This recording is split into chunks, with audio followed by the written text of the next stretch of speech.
میں اس لیے آخر میں کہتا ہوں، اب دیکھیں، میں اس لیے بات چیت کی بات کر رہا ہوں، اپنے ملک کا مجھے فکر پڑی ہوئی ہے. یہ ملک ادھر جا رہا ہے جدھر کوئی سنبھال نہیں سکے گا. میں اس لیے یہ کہہ رہا ہوں کہ ابھی بھی ٹائم ہے بات چیت کرنے کا، اور بات چیت کرنے کا یہ پی ڈی ایم کے لوگوں سے کوئی فائدہ نہیں ہے، کیونکہ ان کے ہاتھ میں کچھ نہیں ہے. یہ تو ڈرے ہوئے ہیں کہ سارا وقت جی عمران خان کو ملٹری کورٹ میں. سوچیں کہ ڈیموکریٹس بھی کہتے ہیں کہ جی کسی کو ملٹری کورٹ میں ٹرائی کریں، کیونکہ اتنے ڈرے ہوئے ہیں الیکشن سے.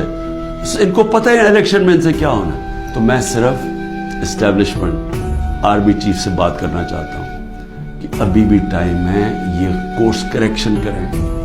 یہ ملک جس طرف جا رہا ہے یہ آپ بھی نہیں، کوئی نہیں کنٹرول کر سکے گا. یہ غلط فہمی ہے کسی کو کہ ایک اسٹیبلشمنٹ ملک کو اکٹھا رکھ سکتی، نہیں رکھ سکتی.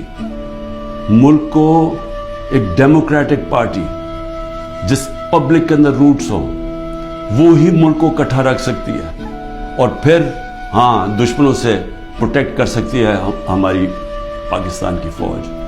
لیکن اس طرف جدھر ہم جا رہے ہیں مجھے افسوس سے کہنا پڑتا ہے کہ ہم ایک بالکل اندھیرے میں جا رہے ہیں. اور میں پھر سے آج صرف اس لیے کہہ رہا ہوں، کوئی مجھے کسی سے کسی چیز کی ضرورت نہیں ہے، میں کسی سے کوئی مدد نہیں مانگ رہا. میں کوئی نہیں کہہ رہا میرے کیسز ختم کر دو، میں سارے کیسز اٹینڈ کروں گا. میں صرف یہ کہہ رہا ہوں کہ پاکستان کو بچائیں.